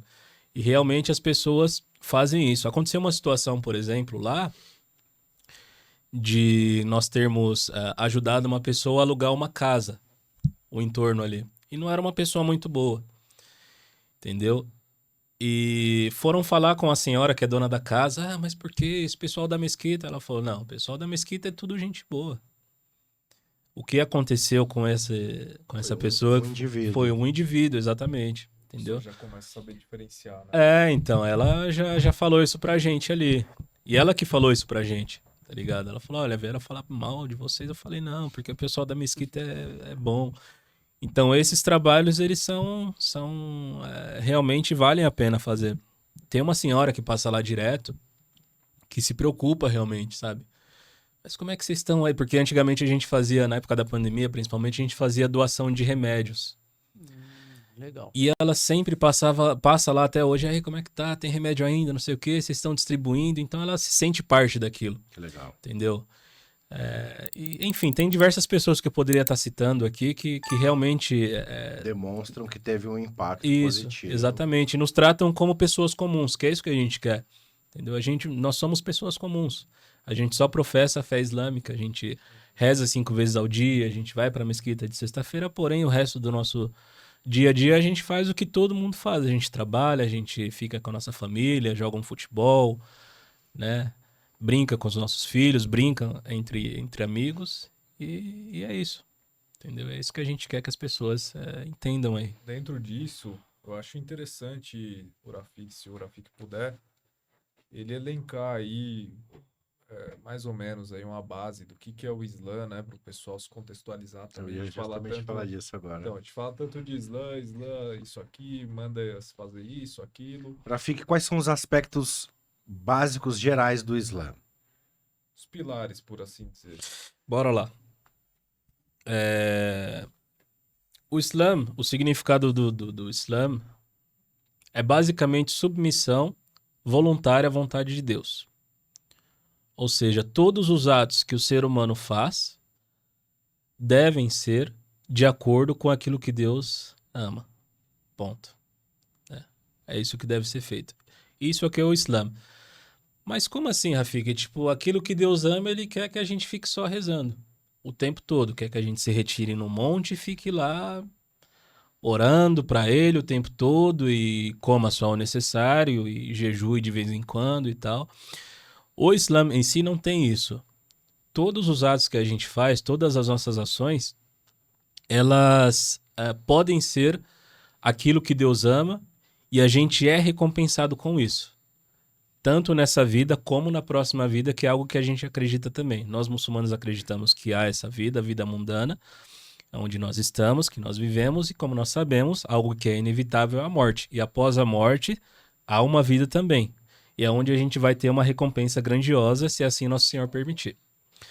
Então, tudo aquilo que a gente faz pode ser algo que Deus gosta e é adoração a Ele. Como, por exemplo, receber uma pessoa com um sorriso, a busca pelo sustento lícito, o respeito aos pais, a alimentação, brincar com alguma pessoa, tratar o filho bem, educar o filho, tirar alguma coisa do caminho que atrapalha as pessoas, sabe? Trazer uma palavra que vai ajudar a pessoa, colocar uma pessoa para cima, acompanhar uma pessoa que está em dificuldade, né? Ser aquele ombro amigo para aquela pessoa. O casamento em si, o matrimônio em si é uma coisa muito grandiosa no Islã, sabe? Tudo isso pode ser adoração a Deus. Aí eu falei só de coisas boas, parece que todo muçulmano é perfeito, né? Mas como a gente sabe, antes de sermos muçulmanos, nós somos seres humanos. Então, quando a gente cometer aquelas coisas que Deus não gosta, porque como a gente sabe, todo ser humano é pecador. Mas o melhor pecador é aquele que se volta arrependido a Deus, né? E isso é adoração a Ele também. Até tem um dito do profeta que é dito que se o filho de Adão vir para Deus com o tamanho do grão de areia em pecados, ou do tamanho de todo mundo em pecados, Deus ele vai com o tamanho de tudo isso em perdão. Então, essa é a vida do muçulmano, fazer aquilo que Deus ama, né? De acordo com as tradições do profeta Muhammad, né? E assim ele vai ter o êxito tanto nessa vida como na próxima vida. E isso faz com que a pessoa tenha tranquilidade no coração dela. A adoração a Deus traz tranquilidade para a pessoa, né? E é basicamente isso. A gente falou aqui também do zakat, né? Que é essa doação, né? Caridosa e obrigatória, Isso. que é estimada aí 2,5% mais ou menos. E tem também o Ramadã que a gente faz, que é o jejum, né? Isso, o Islã ele é estabelecido em 5 pilares de prática e 6 pilares de fé. Os 5 pilares de prática são quais? O primeiro pilar é quando a pessoa testemunha, ela quer se tornar muçulmana. Quando eu me tornei muçulmano, primeiramente. Quando eu me tornei muçulmano, eu tive que testemunhar que Deus é o único que merece adoração e Muhammad é o mensageiro de Deus. Quando a gente fala que Muhammad é o mensageiro de Deus, a gente não está falando que ele é o único mensageiro de Deus. A gente está testemunhando que Muhammad, que Jesus, que Moisés, que Abraão, que Isaac, que Jacó, Noé, tal, até Adão, tem profetas e mensageiros de Deus dentre eles. Que a paz de Deus esteja com todos eles. Então, quando nós testemunhamos que Muhammad é o mensageiro de Deus, logo a gente testemunha que os outros são mensageiros ou profetas de Deus também. Então, esse é o primeiro pilar do Islã. O segundo é o estabelecimento das orações. São 5 orações diárias que o muçulmano faz. E é isso. São 5 orações. O jejum do mês de Ramadã. Essa oração, só cortando um pouquinho, ela é feita para quem? Existe intermediário nessa relação entre ser humano e Deus, criador e criatura? Ótimo. E ela corresponde aos períodos do dia, né? Exatamente. A oração que nós fazemos é diretamente para Deus, né? Não tem intermediário nenhum, não tem profeta, não tem santo, não tem uma pessoa que faleceu hoje que era uma pessoa virtuosa que a gente reza para ela, para que ela reze para Deus, não tem nada disso. A oração do muçulmano é diretamente para Deus, onde ele diz palavras do Alcorão Sagrado, né? Em nome de Deus, clemente e misericordioso, louvado seja Deus, Senhor do Universo, clemente e misericordioso, o soberano no dia do juízo final, só te adoramos, só te imploramos ajuda, guia-nos ao caminho reto, a guia daqueles que, a senda daqueles que agraciam a ti, não a dos desviados. Essa é a nossa oração como base, né? Tem mais algumas coisas, mas como base nós temos isso aqui, e é diretamente para Deus. E logo em seguida a gente tem o pilar que é o jejum do mês de Ramadã, né, que nós jejuamos desde o nascer do sol até o pôr do sol, onde nós nos abstemos tanto de bebida, como de comida, como das relações carnais. Falar mal dos outros. Falar mal dos outros, esse é o melhor jejum, né? Lembra do Natan, nosso parceiro, quando ele fez o jejum sem ser muçulmano, né? Ele falou, vamos fazer, eu já estou fazendo as orações, vou fazer o jejum do mês de Ramadã, né, sem ser muçulmano. Aí no meio do Ramadã a gente trocando ideia com ele e tudo, ele fala, mano, ficar sem comer é o mais fácil. Ficar sem comer é o mais fácil. O mais difícil é a gente... O jejum da língua. É o jejum da língua, é o jejum do coração. Esse aqui que é o mais difícil. E é o que faz bem pra gente, né? E a gente sai do Ramadã muito, muito bem, graças a Deus. E aí tem o Zakat, que a gente falou aqui, a ajuda caridosa, já falamos a respeito disso, e tem a peregrinação para Meca, né, que muda a vida. Eu ia perguntar para você se você já realizou a peregrinação. Graças a Deus já, é algo único. Poxa algo vida, Isso é único. eu conheço alguns brasileiros que fizeram essa viagem por um motivo tão nobre dentro da religião. Fala um pouquinho pra gente dessa experiência. Cara, Que ano foi? Foi 2018. Legal. 2018. Cara, é algo primeiramente inexplicável, mas vou tentar explicar. Você vai daqui pro Egito primeiro? Não, eu fui daqui pra Turquia, cara. Tá. Quando eu recebi... Na verdade, eu recebi a notícia um ano antes, que foi em 2017, né? O irmão mandou mensagem pra mim falando, olha, você tá preparado pra ir pro Hajj? Aí eu... Tô, mano, beleza, vamos aí. Ver o que dá, né? Aí depois ele mandou mensagem pedindo desculpa, olha, não deu certo e tal. Aí eu já falei, mano, ano que vem, inshallah, vai dar certo. Tipo, já com certeza, já. Aí deu certo em 2018, aí quando você já vai pular direto pro aeroporto, que é quando você realmente tem ciência. Tipo, você fala, putz, caramba, é isso mesmo, mano. Aí passa um filme na sua vida, cara. Filme, putz, quem era aquele moleque que tava... sem saber o que queria da vida, que dava trabalho pros pais dele, e Aqui agora. chegou aqui nesse aeroporto cheio de gringo, não sabe nem falar inglês. E algo... Passa um filme, cara, passa um filme. Meu pai, por exemplo, ele teve câncer, sabe? Aí eu pedi pra Deus, falei, ó, todo dia. Deus, ele fala no Alcorão. Tipo... Peça pra mim que eu vou dar pra vocês. Eu pedindo pra Deus, curou o câncer do meu pai. Além disso, meu pai hoje fala, graças a Deus que eu tive essa doença pra que eu deixasse a bebida alcoólica. Imagina, Latif.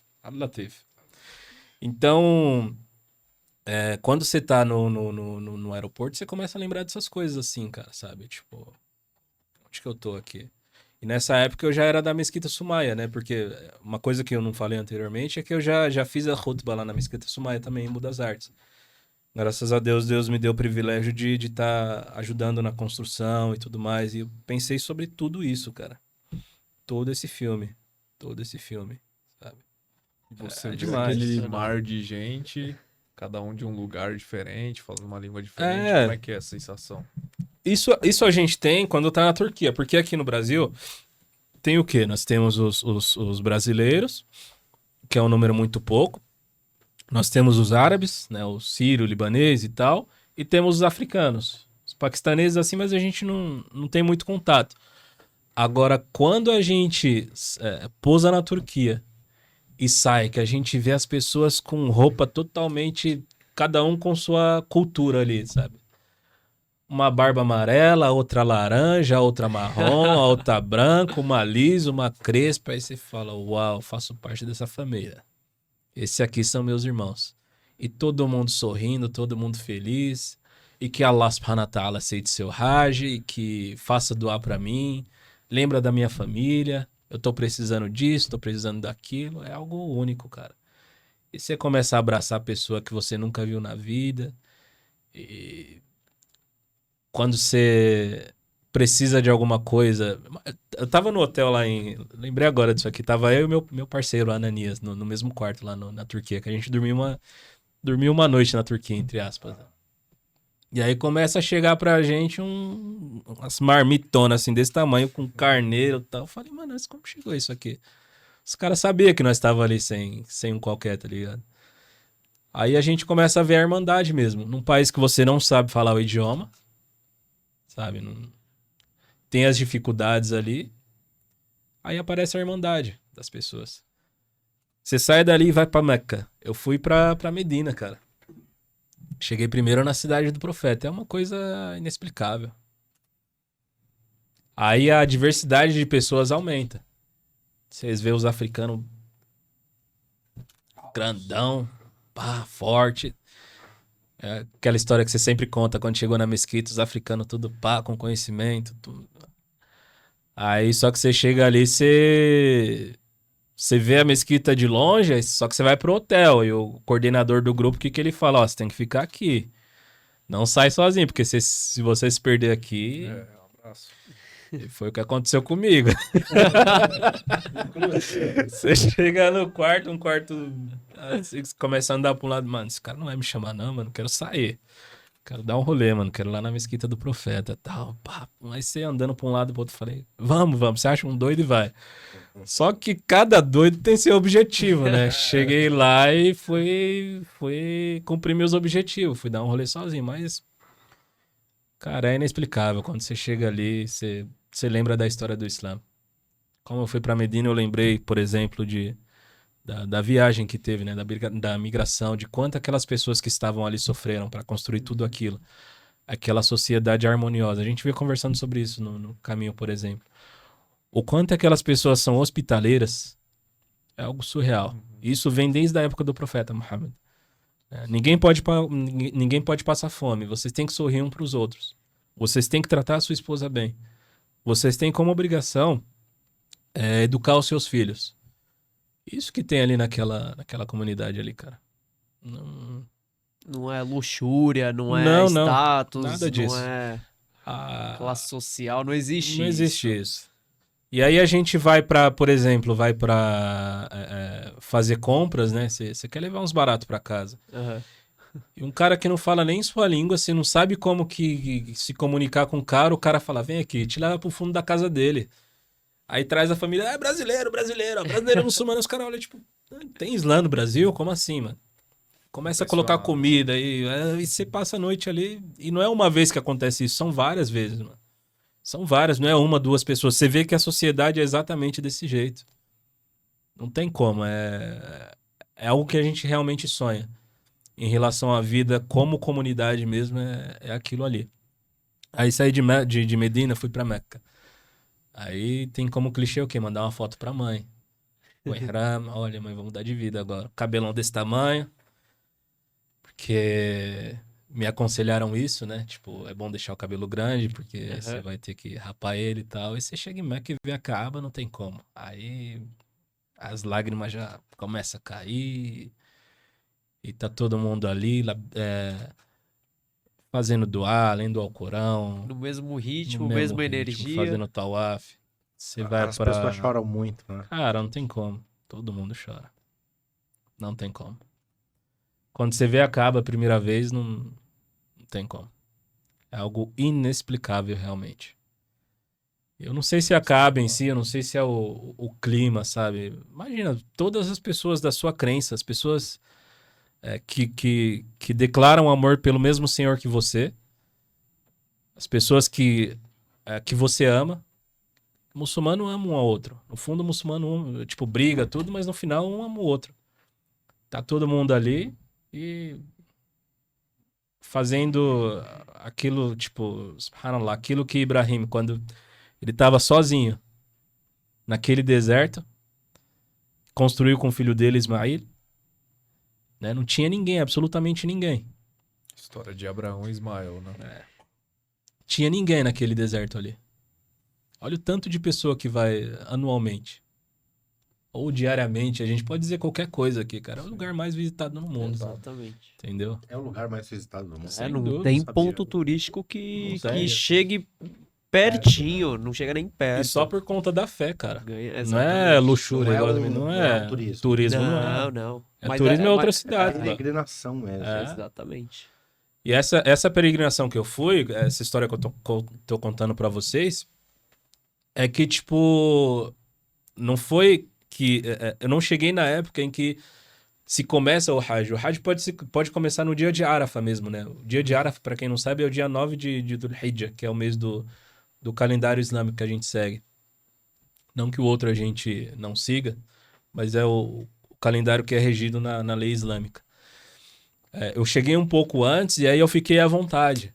Tipo, podia dar um rolê e tal, até que chegasse esse dia de Arafa, um dia antes, sabe? E aí quando você vê, você acha que foi tudo ali, na Umra que eu fiz. Quando você vê todas aquelas pessoas vestidas de branco e todo mundo, labbeik, Allahumma labbeik, ó Senhor, eu estou aqui. Todo mundo indo para a mesma direção. Todo mundo indo para o mesmo lugar. De roupa branca. Só pela causa de Deus. Aí chega em Arafa. Um lugar grandioso. Todo mundo fazendo a mesma coisa também. Esse é o dia de Arafa, quando Deus ele desce até esse céu e pergunta ao servo o que eles querem, que ele vai dar para essas pessoas. Então, é algo inexplicável mesmo, cara. Tanto a vivência como o Hajj em si, não tem como, é só indo mesmo. E você estava falando aí dos 5 pilares, então esses são 5 pilares do Islã, né? E você falou também que existem 6 pilares da fé. O que seriam esses pilares? Nós temos... A primeira questão é que tudo que nós falamos aqui são pilares de prática, né? Esses pilares que a gente vai falar agora são pilares de crença. Ou seja, daquilo que a gente não é algo palpável, se assim eu posso dizer, né? Ou seja, nós acreditamos primeiramente em Deus, que Deus é único, né? Deus é único. Ele é a única divindade, digna de adoração.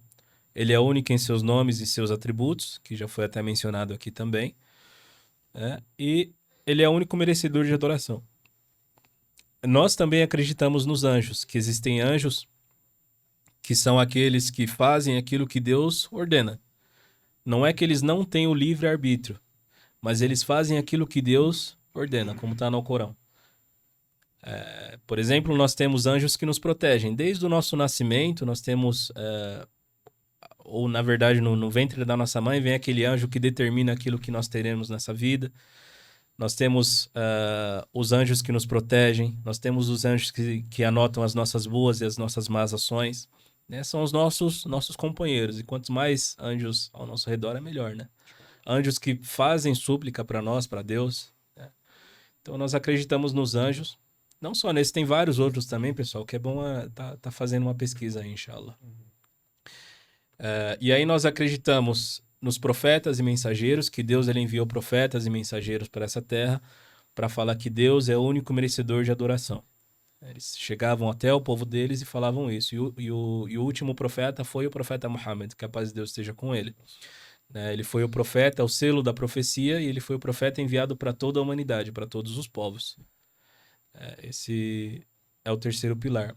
O quarto pilar é a crença nos livros. Os livros que Deus enviou, tanto o Velho Testamento, o Novo Testamento, os livros revelados para Abraão, os Salmos para Davi, né? O Evangelho que foi revelado para Jesus, tudo isso é revelação de Deus. São revelações Isso eu divinas. acho que é uma surpresa aí pra muita gente que tá ouvindo, né? Pô, Ah. vocês acreditam em outros livros, além do Corão também? E tá aí, né? Os livros Exatamente. sagrados aí. E até mesmo tem várias coisas similares, por exemplo, no Evangelho ou na Torá, que foi perguntado para Jesus ou para Moisés a respeito do maior mandamento. Ele falou: olha, o maior mandamento é que Deus é único. Entendeu? Isso a gente pode encontrar nas escrituras aí da Bíblia. Exatamente. E o próximo pilar que a gente pode estar falando é a crença no dia do juízo final. Não seria justo, por exemplo, muitas pessoas gozarem dessa vida, ficarem tão bem nessa vida, sem ter uma justiça. Então, no dia do juízo final, todas as pessoas serão julgadas e Deus ele vai determinar o lugar onde ela vai ficar eternamente. Seja ela no castigo do fogo do inferno, que Deus nos livre disso, que Deus nos conduza, todos nós que estamos aqui e as pessoas que estão nos assistindo, que nos guie para o caminho de Deus, para o caminho do paraíso, né? Então, ou a pessoa vai para o paraíso ou a pessoa vai para o inferno.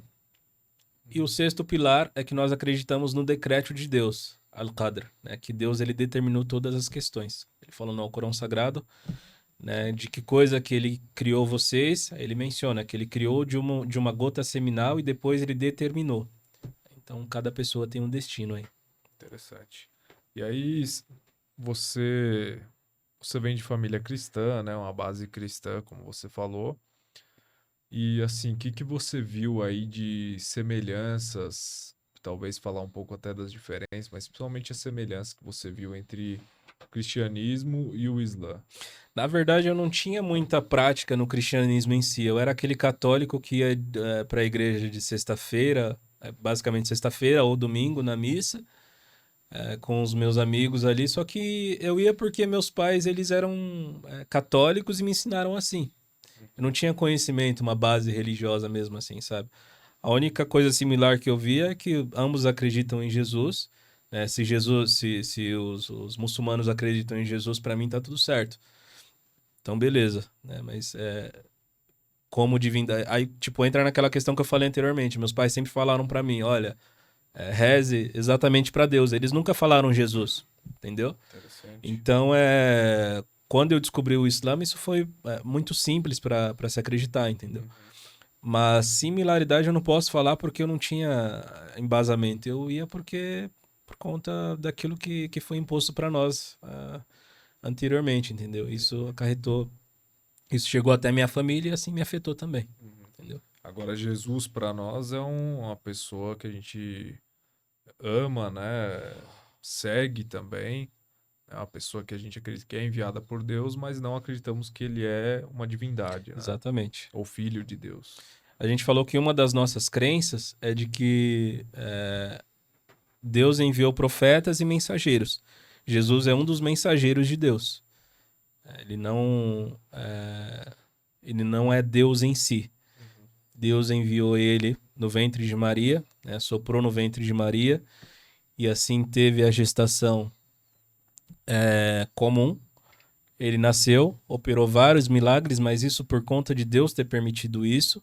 Porém, ele era um ser humano comum, como todas as pessoas, que recebia a revelação de Deus.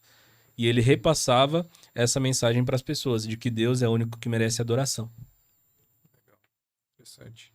E assim, a gente vendo a história de Jesus mesmo, que a paz esteja com ele, A gente vê ali que ele fez vários milagres. No Alcorão, a gente também acredita nos milagres de Jesus, né?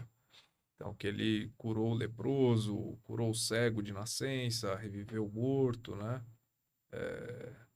Só que tem essa diferença que você falou que a gente não acredita que esse poder vem dele por si só, né?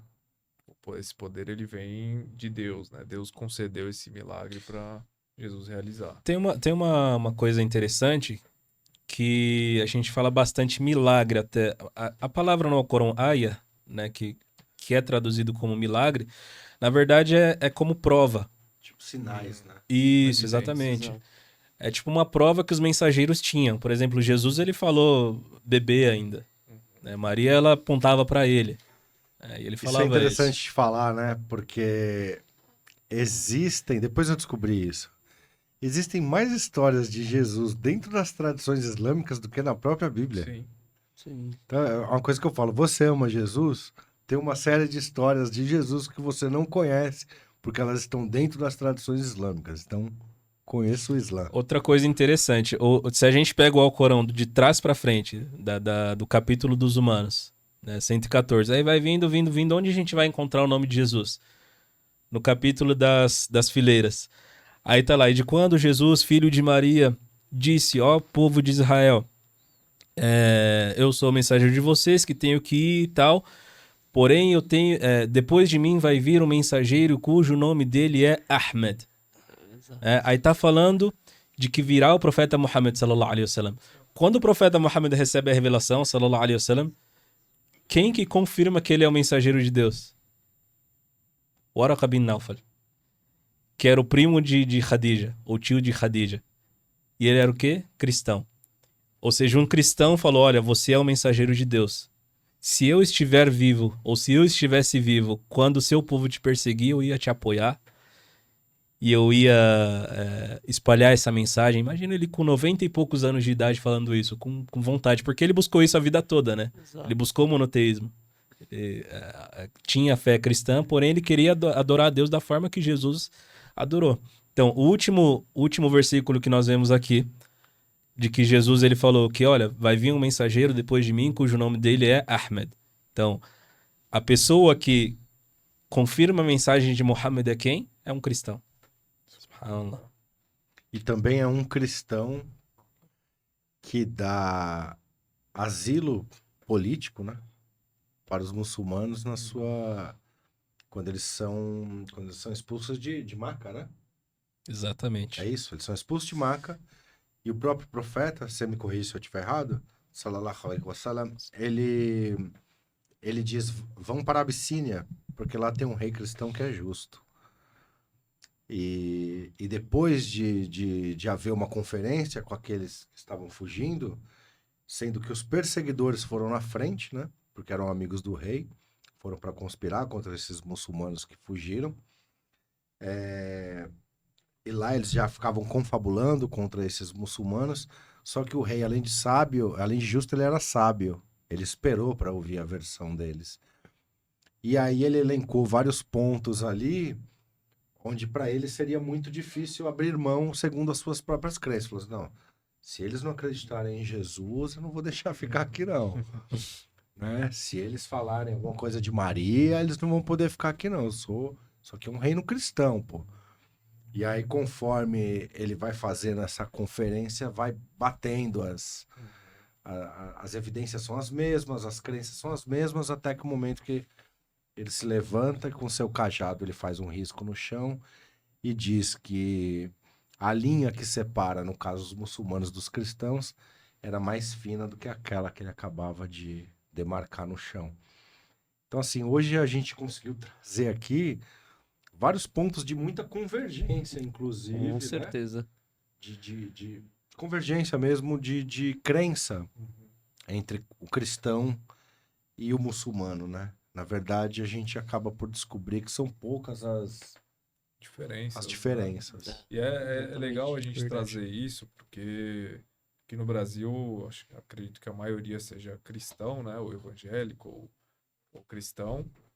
E as pessoas tendem a achar que o islamismo é uma religião de outro planeta, é um negócio totalmente maluco, que Allah é um Arcaico, demônio, é. astaghfirullah. Mas tendem a achar que é um negócio totalmente Mas o diferente cristianismo do que também eles estão nasceu acostumados. no mesmo lugar da onde nasceu o Islã, né? Mas eu digo até de crenças, Sim. assim, tendem a achar que é um negócio totalmente diferente. Pô, aqueles caras são bárbaros, igual a pinta Uma coisa alienígena a mesmo. mídia pinta a gente, né? Sim. E aqui eu acho que a gente conseguiu trazer bem aí esses pontos de convergência, né? Entre essas duas religiões aí. Eu acredito também que o que traz liberdade para as pessoas é realmente buscar o conhecimento com a gente, sabe? A gente tá aberto para trocar ideia com as pessoas. Esperando que as pessoas venham ter esse contato, inclusive, A né? gente gosta. Às vezes as pessoas vão lá na mesquita, cara. Essa semana mesmo foi um cara lá e falou: Olha, eu passo aqui sempre, sabia? Falei: eu passo aqui sempre. Eu ficava com medo de entrar aqui, sabia? Ver vocês aí. Mas vocês são legal, né? Curiosidade, né? Que dia que eu posso voltar? Eu falei: Não, você pode vir todo dia, mano. A gente tá sempre aqui, tem as orações aí, a casa tá aberta. Então, tipo, não precisa ter medo, cara. A gente não vai quer estourar receber. bomba em você, sei lá. Só vai estourar bomba, entendeu? Esse é o O problema. irmão Johan, ele fala sempre disso, né? Que ele acredita que as pessoas têm muito mais curiosidade do que preconceito. Você enxerga assim também? Enxergo. As pessoas não. Tipo assim, se a gente parar qualquer pessoa na rua e falar Islã, eu quero falar pra você sobre o Islã, as pessoas não vão saber o que é, tá ligado? A maioria das pessoas. Entendeu? Então não adianta a gente querer transmitir dessa forma mesmo. Exatamente. Entendeu? Elas não vão. Elas vão. Vão colocar o Islã como algo similar àquela questão do 11 de setembro e tal, não sei o que, as vestes dos muçulmanos em si, sabe? Mas se falar exatamente da palavra Islã, as pessoas não vão conhecer, infelizmente. E um programa como esse aqui faz com que as pessoas conheçam mais. Alhamdulillah. Qual que seria a forma mais palatável, fluida, simples, para justamente não acionar essas travas? Cara, acredito que seja conviver com a gente. Tá. Tem que conviver com a gente mesmo, eu acho. Não tô falando pra vir até a mesquita e fazer a oração caso você não queira. Mas a convivência com os muçulmanos em si vai fazer com que a pessoa tenha realmente a ideia do que é ser muçulmano.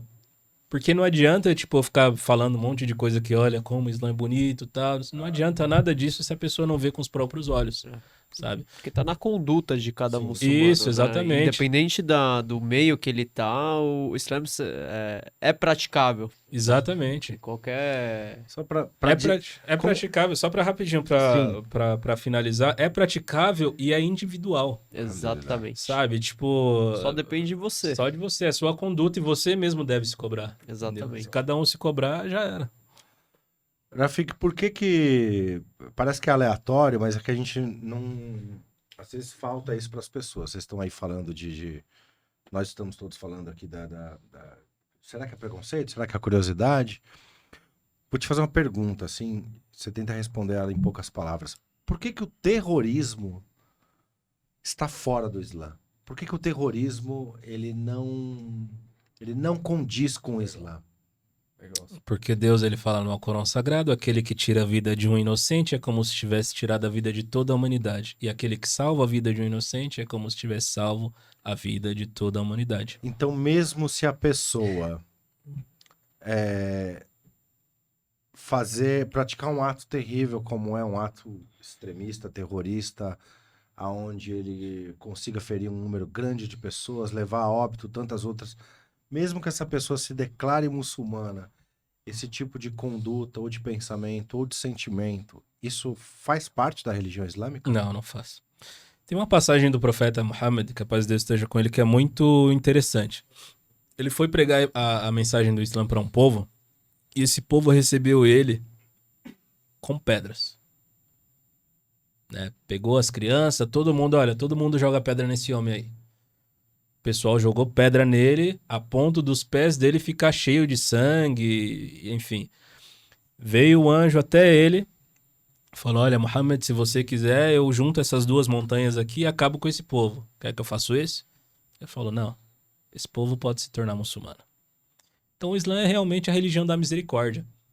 Todo capítulo do Alcorão Sagrado, menos um, começa com o quê? Bismillahirrahmanirrahim. Em nome de Deus, misericordioso, misericordiador, exatamente. Então, Deus, ele é misericórdia, sabe? E a misericórdia, ele é a fonte de misericórdia. Então, isso que a gente tem que buscar nele. Igual ele mencionou aqui, se eu quero o perdão de Deus, eu falo, olha, Ghafur, dá-me o perdão. Dá-me misericórdia, Ar-Rahman. Entendeu? Então, quanto mais se Deus ele é misericordioso com a gente, misericordiador, ele gosta que a gente tenha misericórdia com o próximo, sabe? Ele ama que a gente tenha misericórdia com o próximo porque ele tem isso, é a característica dele. Não tem tantas pessoas que rouba, que mata, que estupra, que desrespeita a mãe e o pai. Deus continua dando a alimentação, às vezes casa boa, carro bom, não sei o que e tal. É parte da misericórdia dele. O dia do juízo final ele se acerta. Mas nós, seres humanos, não temos o direito de atravessar essas ideias. Exatamente. Tirar a vida do outro e nem a sua própria. Né? Nem a própria vida. Piorou a própria vida também. O que o Islã fala sobre atentar contra a própria vida? Não sei. Mas pelo fato de você não é capaz de produzir a vida, como Allah subhanahu wa ta'ala, só ele é capaz de produzir a vida e manter a vida. Então, a compreensão que se tem em relação à vida do outro, de não poder assassinar o outro, não seria a mesma compreensão da proibição dos... Uma vida Não quero inocente. falar a palavra, né? mas de tirar a própria vida? Sim, uma vida inocente. Sim. Pode ser. Da mesma forma como se a gente entrar na teoria, não escolhemos, entre aspas, nascer, né? Quem dá o direito à vida é Deus, o nosso Criador. Então, quem será nós para se atentar contra a nossa vida, que é um empréstimo, de certa forma, né? Essa carne, essa carcaça é como se fosse um empréstimo, de certa forma, que é uma dádiva, na verdade, né? Tá vivendo esse mundo. Isso é uma das coisas que o Islã me ensinou bastante também, cara. Tipo, eu fico pensando o que eu tenho pra reclamar? O que a gente tem pra reclamar? Quando eu vejo uma pessoa reclamando, ou eu me pego reclamando assim, eu falo, caramba, por que eu tô reclamando disso? Ontem mesmo eu vi uma criança com uma... Eu não sei o nome daquilo,